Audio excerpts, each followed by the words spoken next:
Hey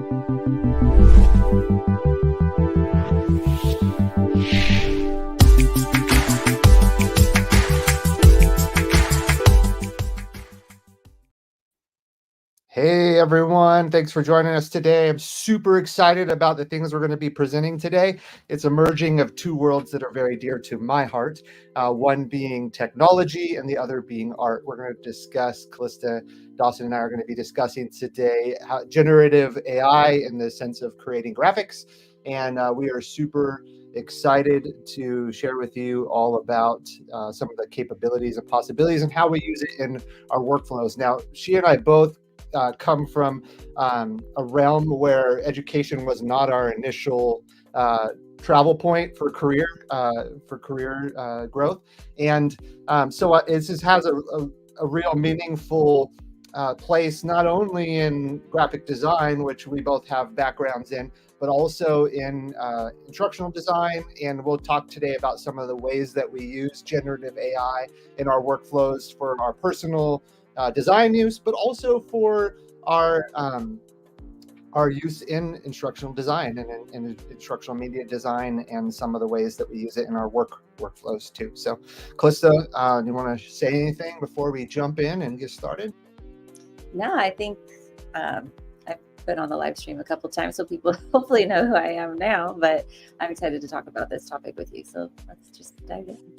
Yeah, so I'm the manager of Learning Technology Solutions. I don't think I've been able to be a part of maybe one or two of these live streams. So I work for Digital Learning Solutions at Los Angeles Pacific University, and Callista is our, what's your title again? I don't even know. Learning Experience Design Manager. Design Manager, there you go. All right, so images versus graphic design. So generative AI is relatively new in the public realm. It has been used for various data processing and different things for quite a long history.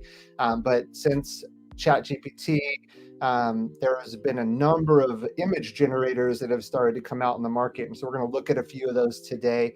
Canva is a huge one. Adobe has created Firefly. You've probably heard of Midjourney, Dolly 2. There's some other ones that we'll be showcasing, Playground.ai. I've heard of Leonardo.ai. There's several different generators that are on the market that do different things. And so what we'll be doing is we'll be looking at this both from a design standpoint and an art standpoint, and particularly highlighting the power of the tools and how they can be used in workflows and to create for brainstorming and to create quick art very quickly that can be used in different cases. We'll also be talking a little bit about the ethics of generative AI. It's a heated topic right now in the world. You may have heard of some of the news articles about a generative AI photo or a painting, digital art that was put into an art show and won first place. And then when he released that it was done with generative AI, it was a huge blow up, and they took his award away from him. A lot of hubbub going on around that, and to do about the ethics behind it. You also have generators that are pulling people's private art that they own the copyright to and using it to render new forms of art. And so there's some neat power there, but it bridges that realm of copyright. And so we're going to talk a little bit about that. But why don't we start there, Callista? Because you're a published artist. You have work in children's books that you have been put out. You do work all the time on the www, the World Wide Web. You're active in social media. You're constantly creating art. As an artist, how does it feel to you to have a generative AI come in and sample your work and use it to make similar work in your style? Like, how does that feel to you personally? I just thought that might be a fun way to jump into this conversation. And then I haven't done a ton of reading on the ethics of it, but I know that you have been way more involved. Talk to us a little bit about that process. Sure. I will admit, when all this first started blowing up, the initial reaction was not positive. There was a website early on where you could go to see if your public works had been sampled or used to train any models, and some of my work popped up on that website, and I was not happy about it because I didn't understand the implications of that, you know? It felt initially very violating. I did not give express permission to anyone to do that, but the debate is you posted it on the internet and people can look at it. What's the difference between a human looking at it and a learning model looking at it? They're trying to equate the two, you know?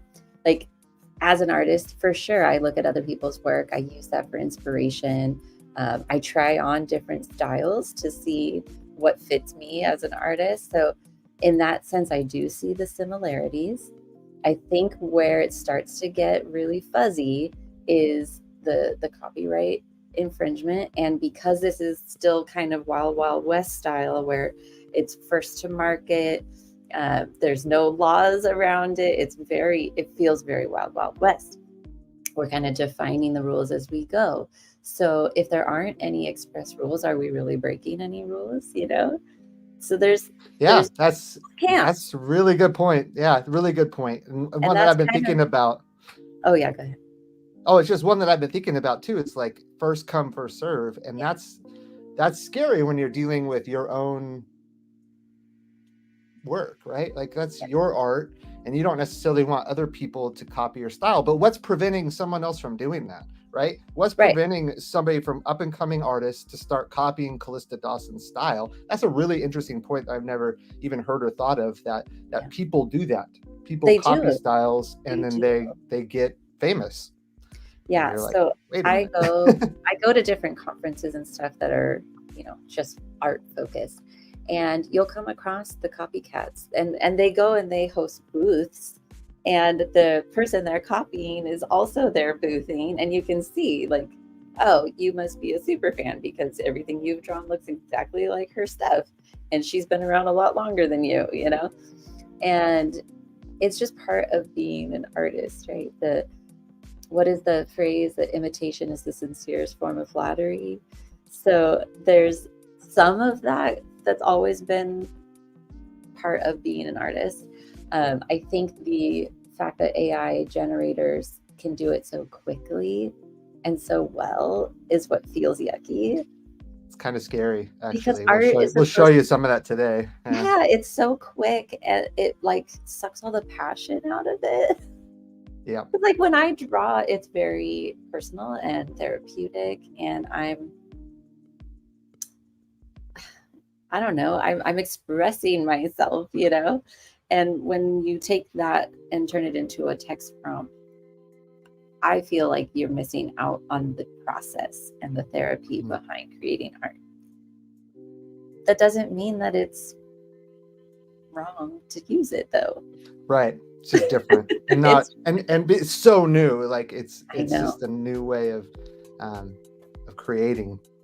And so you mentioned brainstorming before, and I do tend to pull up art generators when I feel like I'm stuck and I can't come up with ideas. Thankfully, I don't struggle with that very much, but every now and then I wonder, like, could I push this idea further? And that's where AI can really get you there quicker to the aha moment, you know? That's cool. Let's explore that a little bit. So let's why don't we dive into Canva, because I know that's something you wanted to show off, and let's see some of the ways that Canva has brought in generative art into their design tool. Now this is great because several different AI generative arts are being integrated into design tools. So like if you're an Adobe fan or you've worked with Adobe products, you'll know that Adobe Firefly is being integrated into both Illustrator and Photoshop. And for the last year, they've been beta testing generative fill and generative ads like in Photoshop. We're not going to necessarily show you Photoshop and Illustrator today. We are going to jump into Canva because of its image creation capabilities. But Callista, why don't you go ahead and share your screen, and let's go ahead and look at some of the tools real quickly that Canva brings to the AI table. But let's focus on the graphic creation elements particularly. So last week, Canva unveiled this whole new suite of magic tools, and they're all generative AI tools. So I would encourage you to play with them because they are super fun and they will expedite your workflow in a way that you've never been able to work that fast before.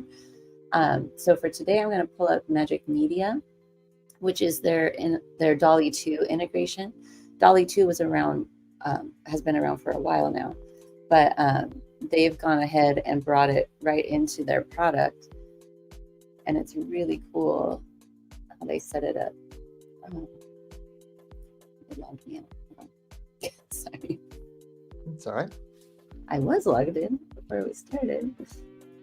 So what we've done as she's getting into her design here, we've came up with a prompt that we're going to play around with today inside of these generative art tools, and just kind of see how it works and how you can modify and adjust and modify your prompt to get different results, and just kind of see some strategies around creating generative art in general. So go ahead, why don't you get started? Okay, hold on. Didn't bring up the right thing. Let's do this. Okay, there it goes. We've got our Magic Media toolbar here on the left-hand side. The tutorial is set up to have you play with video, but since we're talking about graphics today, I'm just going to do a graphic. Okay, what was the prompt you wanted me to put in here? So adult student doing coursework on a mobile phone. Since we're all about education and learning, let's see what we get when we ask that to create a human doing coursework on a mobile phone. Oh, I forgot to switch to the image tab. Okay, there. And then under here, you'll see the different styles. I'm going to click on photo just to show you that it doesn't do the best with actual photorealistic humans. So it's still fun. Which is an interesting point. Yeah. If you've played with any generative AI tools, they all handle human people very differently. Some do an incredible job of realistic, and some you get some pretty interesting things. And DALL-E's one of those ones that I don't think it's nailed down the human form just yet. You'll notice like hands are fused, and you've probably seen memes running around about that. AI is going to steal my job. Let's shake hands on that one. Let's shake hands on it. Let me zoom in on this girl here. Look at her hands. Yeah, that's kind of scary. The fingers? Yep. It totally doesn't understand hands. Every time I've generated a human with this particular one, the hands just look crazy. And if you zoom in on her face too, you'll notice it struggles with the eyes. And sometimes the hair looks a little funky. So you get some strange things when you go into photo mode. So if I'm going to use this particular generator, I'm probably not going to go for the photo. I tend to have better luck with the watercolor filter. So if I click that and generate it again, you'll see some completely different results, but they're probably going to be a little more usable for what I need. And this is part of the beauty of working with generative AI is the first you don't succeed, just click the button again, because it's going to create new work and new concepts. Now, these would be great. Look at these. Some of these look like really great images that could be used in a quick social media post about, online learning, distance learning. There you go. You've got a really clean art piece that just looks. These are super cool. Yeah. Pretty neat. Now, let's say. In this style, it doesn't even matter if the anatomy is a little wonky because it's stylized, right? Yep, it's an art piece, right? No one's going to judge that for being, well, they made that arm too fat, or that, the head too small, or like it's art. People enjoy that kind of thing. And you'll notice there's like all different kinds of styles. Can you click see all there? In this generator, they're using DALL-E 2 as their integration, but you could do a 3D, you could do a 3D model, you can do concept art. There's all kinds of different. Let's do a stained glass. That I haven't seen that one before. This could be fun. So we're going to generate this now with a different style, and you can really just create art that fits your theme and it helps you quickly bring something to the table. Where I see this extremely valuable is for creating like media posts.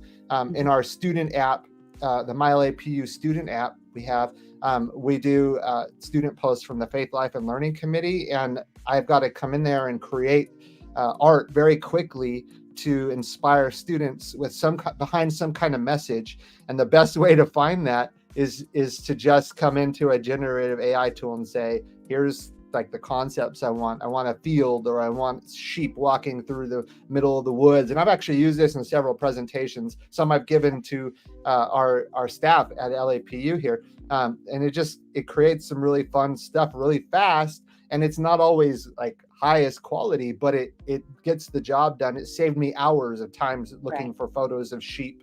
And I got it anchored my message by having a visual that went along with the content that I was talking about. And I did it in like 10 minutes. I came up with like 10 different backgrounds that worked perfectly for my presentation. So you could totally use this magic media tool to do that, and then bring it right into like in here in Canva, right into your RPs. You could add text and elements and actually create a finished design real quickly. Let's jump over to Adobe Firefly, and I'm gonna do the same prompt, and we're gonna see what kind of results we get within that tool. And so here you see, this is some of the basic things, but I'm gonna grab my prompt here, adult student doing coursework on a mobile phone, and I'm gonna paste this in here and generate. I'm using the Firefly Image 2 beta. They just released yesterday. It does a phenomenal job with people, and really great work in here. And so some of the tools it has. So here we have, you can see much better hands. Your hands look like hands. Aren't as distorted. Yeah, I mean, like, she's actually holding the pencil, and it looks like she's holding the pencil. Yeah. Although there's a little bit of weirdness coming in there, but it's not terrible. But like, it's not immediately noticeable. Yeah. Yeah, you have some really clear, simple graphics, and that actually looks like I could have gone out and taken this photo. It's not too far-fetched or too far off. Again, Firefly is really great, especially if you have an Adobe subscription, because there's so many different things. I could change this into an art piece just like you did, and it'll do the same thing, and it'll come up with some kind of piece in artistic style. Let's see what we get here. But there's also now, look at that, some great looking, this looks like professional like work, right? And I just did that in like 30 seconds. Like, that's phenomenal. Let's say we wanted to have them at the beach. So the cool thing is you can just start adding to your prompts. I like to put commas between specific things. And here in this tool, Firefly, they actually give you prompt suggestions. So I'm going to put at the beach, and then just generate that, and that should give me a beach background or like a beach environment, which is kind of fun. And you can just kind of keep modifying your work until you get it right where you like it. And there you go. You've got a bunch of students at the beach doing schoolwork on the go. That's a benefit of coming to LAPU, because we strive to be mobile first, and you can do schoolwork at the beach if you wanted to. So styles here. Sorry, I had to make nice a plug. Yeah. So reference styles. This one blew my mind. So I'm going to go ahead and take this back out. I'm going to go back to, you saw the other ones. I'm going to choose like this reference style here, which doesn't really say what that style is, but I like those pink clouds. Let's see what we get. An adult student doing coursework with this kind of dreamy neon stylistic thing going on. Is kind of cool. And there you go. We've got some pretty incredible looking inspirational work. Yeah, like they're just going for it. Like this, yeah, actually the clouds are her sleeves. That's incredible. I was playing with some of these the other day. There's so many cool ones. You can get this. Here's some graphic styles. Let's just play with those. Yeah, the neon one. Wave. Yeah, that's really popular right now. Pretty awesome how this turns out. And it just you can just really get creative and explore ideas. There you go. Look at that. That's phenomenal in my mind. Like, okay, so let's do one more here in the in this neon style. And I want to highlight a couple other things that are really cool about this tool. And another one that I use called Playground AI is you can actually do negative prompts. And you know what? I'm going to change that back to photo. That's actually what's tripping me out there, is you can actually do this, and it'll do it not just with those weird graphic-y people, but it puts live like photo people. And people would pay hundreds and thousands of dollars to set up a studio to do some of this work. Yeah, see, so let me just change this. And Or should they be doing? Let's see. Let's do at the beach again. Let's just see what we get. It's not grabbing that photo content just yet. So I'm trying to, sometimes this tool doesn't switch, even though you switch over here. You have to change the prompt slightly to make it actually do the, yeah, see, it's still doing the art, people. So I'm going to come back out here and just put that prompt in one more time. The beauty of beta, right? Yeah, it's not fully working.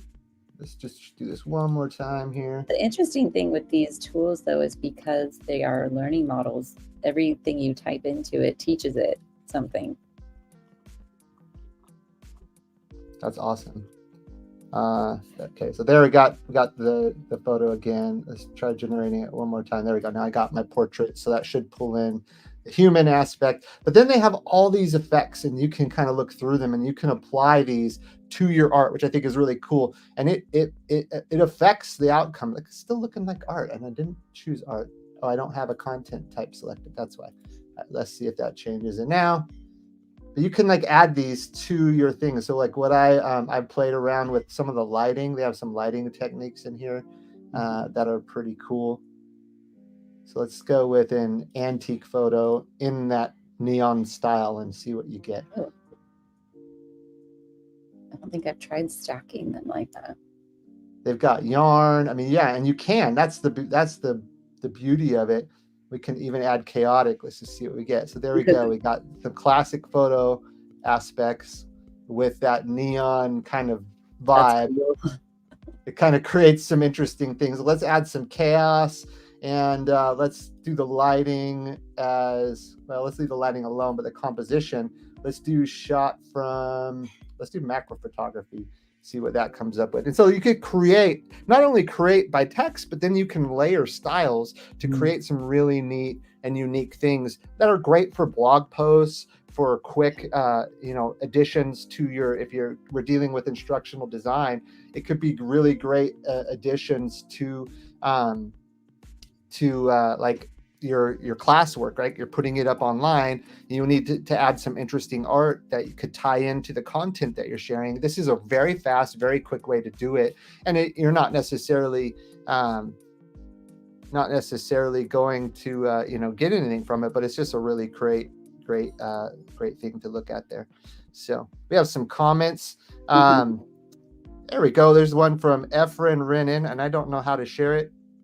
There we go. Does text to image work for typeface images? Can I talk about this one? So there's another go for it. In Canva, if I can share my screen again. They added an AI tool called Magic Morph, and this is specifically for typefaces. So basically you can just put a letter on there in a normal font, and then you can apply text URL styling, the W, describe the look, green balloon. So I'm going to change this to, I don't know, let's say pink. Giraffe. Oh. Let's do something out. Let's do something out of the box. Let's get really pink ice cream. Sure, that's great. Cream. Let's see what it does with that.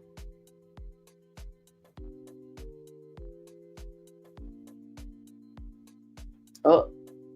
I didn't like the ice cream. Maybe I'll just play with it. Like I said, these are brand new, just released. So even I'm curious, like how well they're working. I tend to like to push new tools and see if they break. Definitely. So we've just seen a break here, but it is trying to do something. So we'll see if it gets. Let's see what it comes up with. And then I've got Firefly also has a text effects tool. Oh, does it? And I'll show you that off here. And I'm not surprised.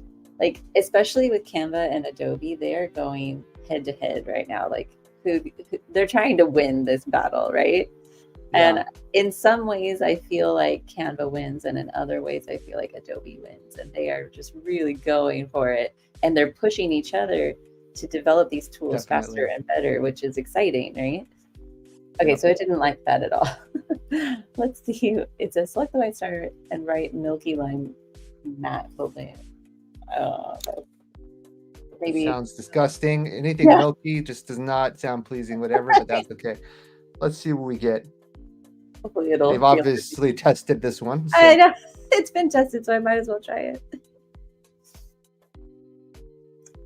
Yeah, if you want to get one ready on Firefly, we can compare. Yeah, why don't we switch to my screen real quick here, and I'll show you while that's loading. So Firefly here comes with several different tools. Now, the generative fill is actually really cool, but I would use it inside of Photoshop. So if I have a picture of a person, I can paint over their shirt and say I want it to be a striped sweater, and then here it would automatically replace that shirt with a striped sweater, and you don't have to be exact. The AI finds that shirt and changes it. But this text effect has been out since they first released Firefly. So I'm going to enter the text. We're going to say learning, and then I'm going to describe the text effect I want to generate. Let's do pink ice cream because that's what Dolly had trouble doing. Let's see who wins in this regard. You'll see it'll generate 4 different potential styles. You can change. Oh, you got some really interesting looking looks more like cake there. It does look, yeah, it looks way more like cake than ice cream. But at least it tried, you know? Yeah, it definitely tried. I don't know why it's not applying it to the whole thing. Maybe it's because, but then you can there's some sample prompts. You can make it loose or tight, like with your lettering. You have several different fonts you can choose from. Oh, see, it's generating it. That's what it's doing. Yeah, it definitely looks more like frosting than ice cream, but that's okay. Not too bad. I'm going to go with a type font, and then the color we already stated that here. So let's try giraffe, just to be fun here. So I don't know if this answers your question, Efren, but I hope this does. Get some really cool effects and content. So there we go. Oh my! You actually get giraffe heads. That's kind of scary looking. This looks like something from Madagascar. Yeah. Wow. But then what's cool is you can try different ones. Like, okay, I didn't like that one. Let's go with this one instead. And it's generated all those in different styles. And there you go. That looks a little better right now. Oh yeah, I like that one way better. So not that I'd ever style anything with a giraffe. Maybe if I was Zoo News, right? Like I could see the zoo using something like this. Yeah. Look at these little legs right here. That's pretty funny. That's really funny. Just creative, fun tool, which I really appreciate. The other one that I've looked at is Playground AI, and I've used this a little bit. It's got some fun things. Let me throw the same prompt in here. And what I meant to say too about Firefly, and this one is you can actually exclude things from your image. So I got adult student during coursework on a mobile phone, and I'm going to generate that, but you can add exclude from image. You can add control traits. So if you find an image that you like, you can actually say, okay, I want to use this as my next one. This guy's multitasking. Pretty awesome. But then this one also has filters. So let's go with woolitize just for fun. And you can kind of see the weird randomness that this tool is, and these tools are. It can do, totally, you never know where an idea is going to generate something that you actually want to create. So here we go. We've got wool students doing work on a cell phone. They may turn them into toys. What is but like wool hair, wool shirts, wool all the hands are backwards. Textbooks. Yeah, it's not super good there, but that's kind of the fun of it, right? So let's say we don't want no text, or let's say this is exclude from image, so we're going to say textbooks or books. Let's just go simple here. I'm going to change this to something different just for the fun of it. Let's do retro anime, and we'll make sure there's no books, right? Everyone loves some good anime education, so let's jump into that and let it create here. And it's just so powerful how you can generate ideas just by typing in some text. So if you can think about it, you can create it. And there you go. Some strange anime characters on a mobile phone. I don't know what the heck that is. That looks like a bike or something. Let's take away the bike. We don't want a bike, and we want it to be no red. Okay, so we're gonna put. Oh, you want it in at or school? Not at a school. Maybe on a couch. Let's see on the stairs. Okay, we're just gonna create You can shape and massage your prompts to shape and massage your image. So I said no red. So we shouldn't see the color red in this image. And there should be no bike and no books. And we're going to use the same generator, the retro anime. And this, you can kind of shape and get different things here. Now this is like, this has no color whatsoever. And it's a guy on a laptop by the stairs. Okay. Let's try another one. And let's do black. I'm going to take out black and white, right? Because I want it to be full color. And then sometimes you can even do this, like full color, adult student. You could make it plural. I'm just gonna say student doing coursework on a mobile phone on the stairs at night.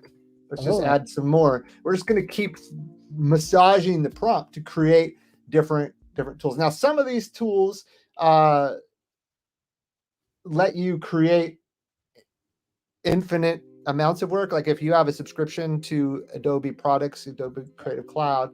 So there we go. We have students, multiple students on the stairs. You notice there's no red, no bike, and it's not black and white. I added the full color in my prompt. I think that helped bring us back to the color thing. But what we're getting is that retro anime style. Let's go to something a little more realistic. Let's see. There's like a photorealism 3.4. They got so many different models. I mean, like, look at all these different models you can choose from. A fashion magazine. Let's go that. That's going to be really strange. I've seen some of these like come across and like, you're like, what in the heck?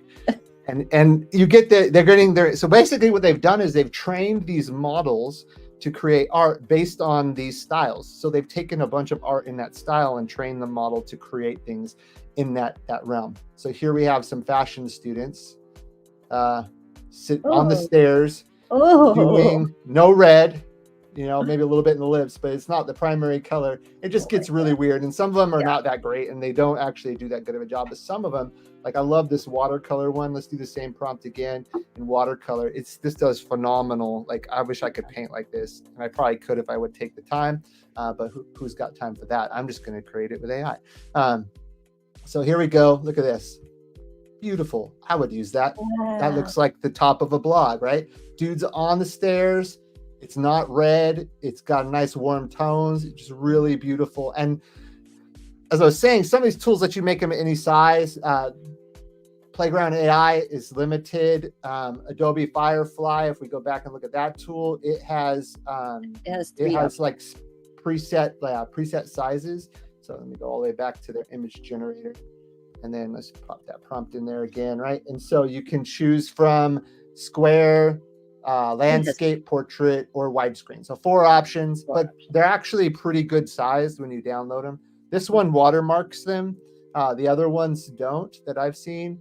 So we've got that stuff, but all these different ones. Too, Mike, about the ethical side of things. I don't know about every generator, but I believe with Adobe specifically, they add metadata to all of their exported graphics so that anyone would be able to know that this was AI generated. Like that's really a great point. They're trying to set an industry standard of transparency, which I think is admirable. Yeah, no, it is. And they have actually conducted a lot of discussion around that same topic to honesty, encourage that. Yeah. Integrity. Yep. Some of these tools limit on how many generations you can create too. Like this one, Playground AI, lets you create so many in a day, and as the day goes on, it releases the old generations that you used up, and you can kind of create throughout the day. But if you're looking to really fine tune and create something, the other thing I want to do, let's do one more thing here. Go back to my screen share, and we're going to look at. This is where I think this tool is a little less ethical. I'm going to do in the style of. Oh shoot! I had an artist, Picasso. That's what I was thinking. Picasso. Yeah, in the style of Picasso, right? So let's see what we get when we run this one now. So now what this is doing is it's looking at Picasso. It's looking through its database to say, okay, let's see if it creates one that matches. And I'd like to do this in Firefly too to see what happens on that round. I'm trying to remember if Firefly would let me do that. I think it does. Whoops. I've tried that before. Uh, I don't know if that's in the style of Picasso or not. It's maybe his definitely earlier doing, work. yeah. Okay, let's do in the style of Starry. No, say Van Gogh. Yeah. Oh, that's Sorry, Van Gogh. Sorry. There we go. That's what I was looking for. because that's super like iconic. Just add that to the prompt. Why not? Right. So throw in some commas, throw in some different things to help generate the context. I did find when I'm creating lengthy prompts, sometimes it helps to take the. There you go. Look at that. Whoa. So here you have a disfigured hand that's no longer attached to the body, typing on a Disembodied laptop. hand. This looks like Van Gogh to me. Yeah. One It's not ear, you know, you got your little swirly things. Like it's an interesting piece. Let's see what happens if I take that same prompt. I'm just going to copy it from over here, just as it is, and we'll put it in Firefly, see what kind of results we get. Let's go with widescreen, and we'll go to art. Actually, let's just do auto, and then put it in here and see what we get.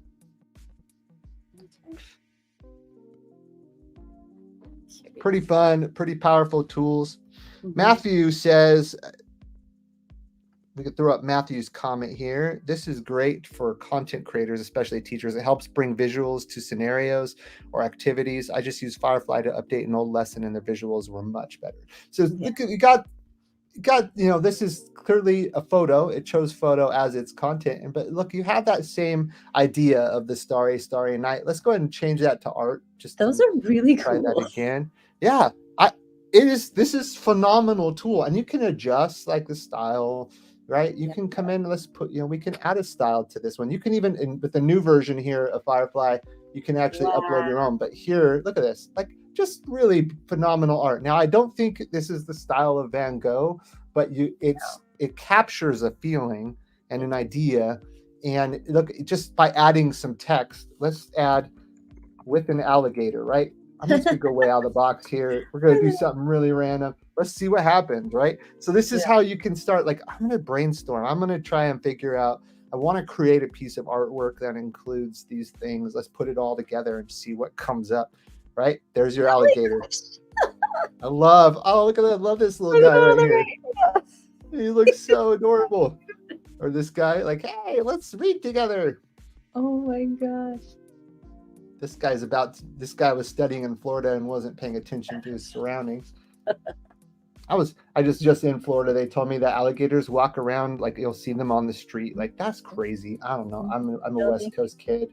Yeah, I don't mind seeing a raccoon or a skunk even. Like, I've had skunks cross my path, but not an alligator. I don't want to be sucked into the water and spun around or whatnot. But anyways, powerful tool. Lots of great capacity for creating quickly on the fly. You know, how do you use this? So you said you use this to brainstorm. Can you give us some examples of how you've done that? Well, just taking what you had up on the screen there with the scene with the alligator, like there was obviously some flaws, right? So I would never use that in a project. But if I liked the composition that it came up with and the colors and stuff like that, I could then create my piece the way I would want it, but using that as inspiration. That's a fascinating idea. So taking the composition, so AI has looked at bazillions pieces of artwork and then creates its own. So you can say, oh, I really like, so share my screen again. Like you could say, I really like this concept of these stairs going into this space and this window. And like, I like this. So you could then take it and then make the art your own. That's a really great concept. I mean, as an artist, I ideate before I go to the final piece anyway, and I'll do thumbnails and, you know, do a lot of trial and error. This takes that process and cuts the time in a quarter or less, depending on how deep I go down the rabbit hole, you know. Yes, definitely. But it can get you from point A to point B a lot faster. That's awesome. Yeah.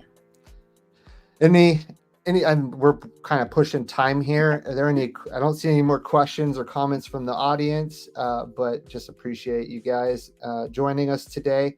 As we close, I just wanted to highlight that we have a MSIDT, a Master's of Science in Instructional Design and Technology, that we have just released as a competency-based educational program. Phenomenal. If you, because it's competency-based, it's at your own pace. It's a subscription term that you take for a certain amount of time, and you can get as much done as you can within that time frame. And we've averaged it out that if you get done within, what is it, like, how many months did we say? 16 months, you only paid $10,000 for a Master's of Science degree. Encourage you to grab this link, check it out.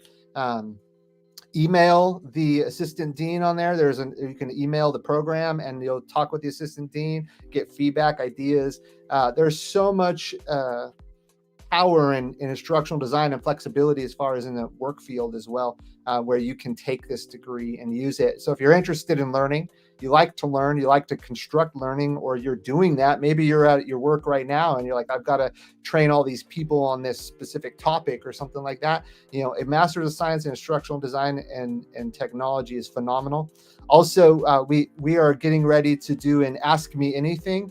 I don't know if we have any prompt up there for that, but we can definitely put that in the comments of this session once it goes live on YouTube. To Ask Me Anything, you want to join us for a conversation around this program, you can ask any questions that you want to ask, and we're just going to share out and have that time where you can meet with the assistant dean and some staff to talk through the program, what it would look like. Maybe you're curious, but I mean, for the cost and the time, it is a phenomenal choice. I just finished a master's degree, or I'm just about to finish a master's degree. This came out afterward. I probably would have done this one instead, right? But because of the flexibility, like working with deadlines as a working adult is so difficult. And so I love that we're diving into this area of competency-based education, where as a learner, you have the power to learn at your own pace. And that's super phenomenal. So, because sometimes you get busy, right? Like there's things that happen, or you get distracted by generative AI, and then you just forget to do Go down the rabbit hole. It happens. Yeah, you go down the rabbit hole. You start adding alligators to your images, and then everything goes to pot. So goes just south. So it happens, right? We're adults. So anyways, we just wanted to push that out, and thank you guys for joining us today. This is what learning feels like. Thank you.